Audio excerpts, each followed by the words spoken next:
OTS est là pour tous vos besoins en matériel électronique et électroménager. Sistra Technologies est une société de prestation de services et de commerce, évoluant dans le domaine des nouvelles technologies de l'information et de la communication, la fourniture de matériels biomédicaux, la bioinformatique. Pour tous vos besoins en librairie, papeterie, matériel informatique, appareils électroniques et divers, rendez-vous chez AKD Informatique. CJT vous est présenté par ESG, École supérieure de gestion. ESG, École supérieure de gestion, spécialisée dans la formation des métiers de la comptabilité et de la gestion d'entreprise. Mesdames et messieurs, bonsoir et bienvenue dans ce WebJT hebdomadaire sur Actuel Média. À présent, les titres. À chaque année, une journée mondiale est dédiée à la radio, en l'occurrence le 13 février. Nous reviendrons sur les cas maliens. Festival Dibi 2022, c'est du 15 au 20 février. La viande célébrée par les Maliens et parfois par des étrangers. Nous en reviendrons. Démolition du bâtiment de l'Institut national des arts et le déménagement de ses étudiants. Retrouvé dans l'interview de la semaine, un enseignant le détaillé.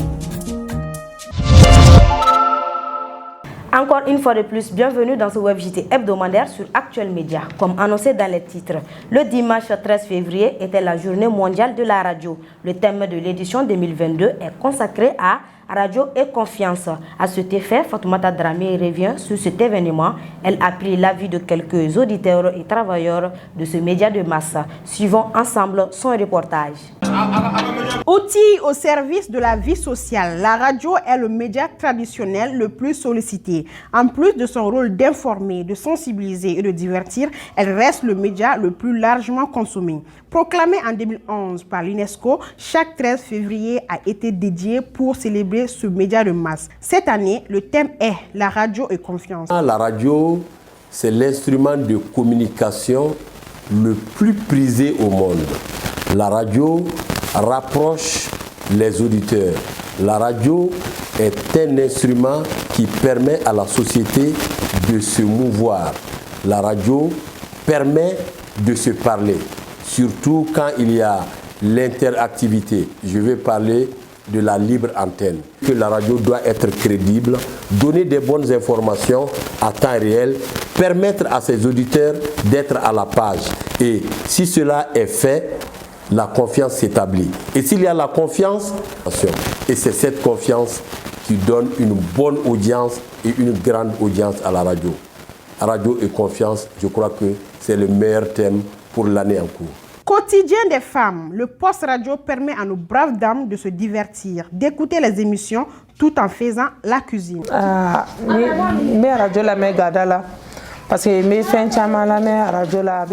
J'écoute la radio en faisant la cuisine. Ça me permet de m'informer sur l'actualité du pays. J'écoute également les émissions de presse par-delà. Elle me permet de me divertir et d'oublier beaucoup de choses.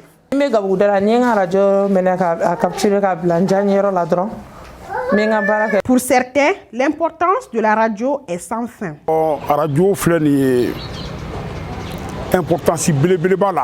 La radio a une très grande importance. Grâce à elle, tout le monde est informé en même temps, qu'on soit lettré ou pas. Avant, vers les années 60, on écoutait la radio chez une seule personne.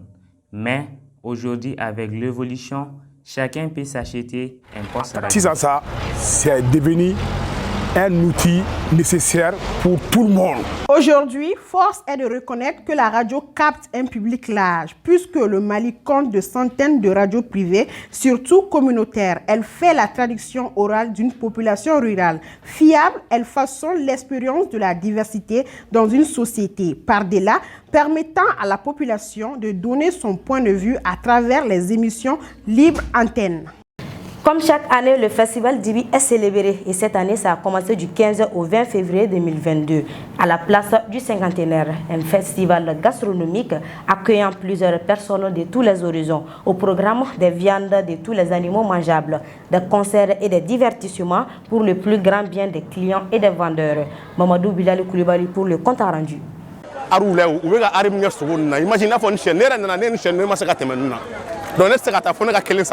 La fête de la viande au Mali, ce n'est pas seulement la fête de Tabaski, c'est aussi le festival Dibi. Pour sa 7e édition, du 15 au 20 février 2022, les amoureux de la viande grillée se sont donné rendez-vous à la place du cinquantenaire pour déguster les viandes d'animaux qu'ils ont l'habitude de manger et ce qu'on ne voit presque jamais. Festival dibi nya kuma de mawri nsiano parce que fendo be ma de lugolu bi na na nyeda luga pour que golu telge re bamba nyogome sugu saka sugu nu bo ma ya ba ga la chama nu na na nyeda luga ga golu la je shuna ya no alhamdulillah ko ni festival dibi de bon akaka fe na bi jeni festival dibi keneka amena jeni bon ate komi a bɛɛ bɛ se ka k'an ka baara ye mais festival dibi kɛnɛ kan an bɛna an ka baara dibi feere de donc an bɛna fɛn fɛn bɛ jeni an b'a jeni a kɛnɛ kan yan o ye i ɲɛ b'a la cogo min na i kɛlen don ka ɲɔgɔnmɛw jeni ani sagaw ani misiw i y'a faamuya ani autrichiw donc nin fana ye bama ye donc n'i ye fɛn fɛn jeninen yan i b'a sɔrɔ k'an ka jeninen quoi n'i ko dibi dɔrɔn ko mali fɛnɛ bɛ waso ni fɛn min ye an fɛ yan mali kɔnɔ o de y'an ka dibi sogo ye. Si c'est un bon moment pour ceux qui font de la grillade leur métier, c'est de même pour ceux qui sont venus découvrir cette semaine de la grillade. Bigoni, ye fond ye bololo kan ka ira ka fo ka damne le 15 la fo ka na le 20 ma et ko festival dibi ka ke place du cinquantenaire là. Bon comme femme do a kan yi anga fond ma ka fait de golo ma dibi soko felo ma tout ce qui est viande et puis consomme a kan oluma. Donc maintenant on en a des kana fin ou demain à la fin kana pour que sanu ke on fana se ko on fana se ko sanu be amna ko ke fana ni ga plus que pour que faire mais c'est la ko don alsa mo muluma na oluga se kana Chinima la Chingere fene bala on est là jusqu'au 20. Ah boye santamangere surtout yere nana nen chaîne mieux maseka temenna. Donc nous mettons comme nana maseka temenna donc me fera na ka la ni mettons comme na ka dos sango. Vraiment les prix sont raisonnables. Les prix sont raisonnables, on peut dire que les prix sont raisonnables. De sa part quand même je vois que les prix sont raisonnables. Festidivi 2022, c'est aussi du spectacle, avec des artistes comme Guima National sur scène et bien d'autres artistes venus de l'étranger. Les organisateurs se préparent pour les prochaines éditions avec plus d'innovation. À rappeler que le festival a été lancé en 2011. La beauté d'une maison dépend de la bonne peinture. Elle donne une bonne atmosphère d'une pièce et surtout de limiter les problèmes d'humidité. Alors, la peinture joue un rôle déterminant en matière de décoration des maisons et le bien-être également. Nombreux sont les jeunes qui s'adonnent à ce métier. Découvrons ensemble l'élément proposé par Nana Kadija Kouni.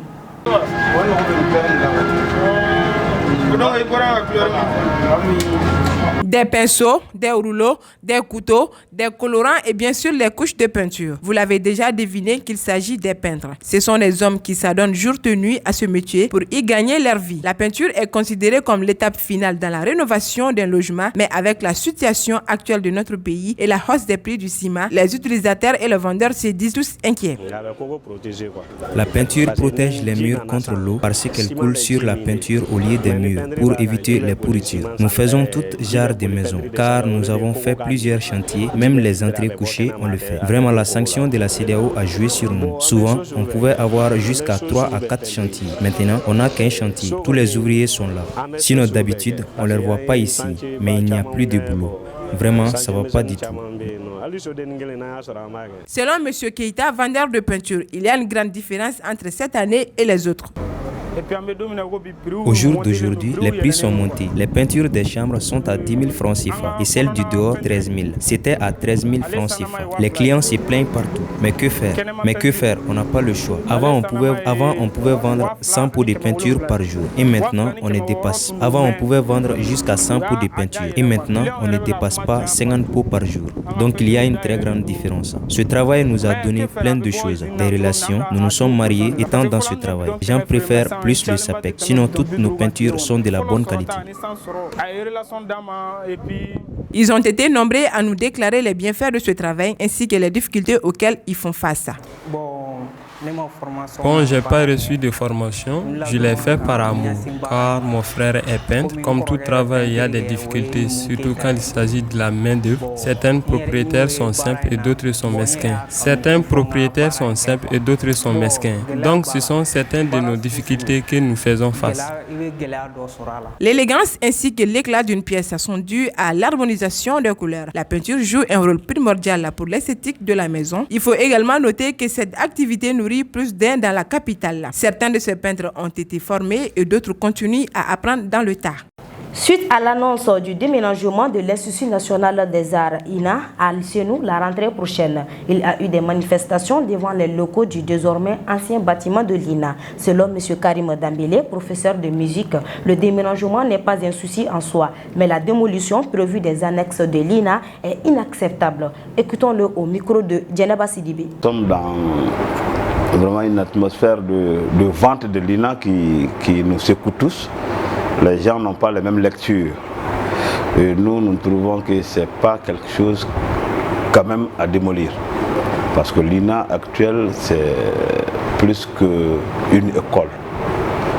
Et ça fait partie vraiment de notre culture, notre identité, alors notre patrimoine, même si ce n'est pas inscrit au niveau du patrimoine, je ne saurais le dire, mais quand même ça représente quelque chose de ce genre. Alors en cas de démolition, moi je pense que ça serait un crime. Peut-être que c'est trop dit, mais je pense que c'est un crime. Pourquoi? Démolir l'INA aujourd'hui serait synonyme alors d'effacer l'histoire, une page de l'histoire quand même de la culture malienne. Et qui parle de culture, parle de l'être humain lui-même. Vous voyez un peu, quand je vois des étrangers qui viennent filmer parce qu'ils ont entendu parler de vente, ils ont les échos que l'INA alors est cédé quelque part à quelqu'un d'autre, ils viennent faire des images pour immortaliser et ça nous appartient, nous on vend. Je ne parle pas même au nom de l'école, pas au nom des professeurs de l'école, je parle à mon nom propre. Je ne suis pas content de cette situation et je pense que je ne suis pas le seul. Voilà. Si effectivement, je voudrais vraiment dire aux autorités de la transition, si ça devait se faire, qu'ils fassent tout pour que ça ne se réalise pas à leur temps, leur époque, pendant la transition. Pendant cette transition, sincèrement, qu'ils mettent tout en œuvre pour vraiment alors freiner un peu ce processus. Et les politiciens, bon, c'est ce qui nous ont emmenés dans ce truc-là. Donc voilà, que les gens de la transition mettent en place vraiment quelque chose qui puisse arrêter tout ça là. Parce que c'est pas bon pour nous. Quand les gens disent qu'on n'a pas d'histoire et que nous aussi nous contribuons alors à cette idée, ça fait mal. À présent, l'actualité nationale et internationale en bref et en images avec Mamadou Bilali Koulibaly. Le 17 février dernier, le président français Emmanuel Macron, lors d'une conférence de presse du 6e sommet de l'Union africaine, l'Union européenne, avec à ses côtés des chefs d'État africains, a annoncé officiellement le retrait des troupes Barkhane du Mali. Ce qui était prévisible après une escalade des tensions sans précédent entre la France et le Mali. Cette décision est jugée unilatérale par nos autorités qui demandent par conséquent le retrait sans délai des forces Barkhane, alors que le président français Emmanuel Macron avait dit 4 à 6 mois pour le retrait, pour que pendant ce temps, la protection de l'amunissement et du retrait soit assurée. Ce vendredi 18 février, le chef d'état-major général des armées a annoncé la neutralisation de 57 djihadistes et plusieurs matériels détruits. Du côté des FAMA, 8 morts, 14 blessés, 5 portés disparus et 2 véhicules détruits. Cette intervention a été menée par l'aviation après l'accrochage d'une de nos patrouilles par des hommes armés non identifiés dans le secteur d'Archam à l'ouest de Tessit. Rappelons que dans la même semaine, plus de 40 civils maliens ont perdu la vie dans la zone de Tessit.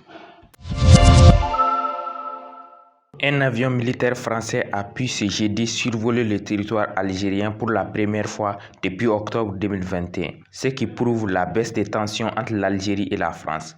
Le chef d'état-major français a déclaré qu'il y a eu un entretien avec son homologue algérien. Sur Twitter, il affirme une volonté commune de renforcer la coopération entre les deux armées dans le cadre de la sécurisation de la bande sahélo-saharienne. L'OMS a choisi l'Afrique du Sud, l'Égypte, le Kenya, le Nigeria, le Sénégal et la Tunisie pour permettre au continent de fabriquer ses propres vaccins contre le coronavirus et d'autres maladies. Alors qu'on sait que le continent africain a parfois du mal à s'en procurer. C'est une autre annonce du 6e sommet de l'Union européenne, l'Union africaine pour la mise en place de ces moyens de production de vaccins. Voilà, c'est tout pour ce WebJT hebdomadaire que j'ai eu l'immense plaisir de vous présenter. Très bonne suite de programmes sur Actuel Média.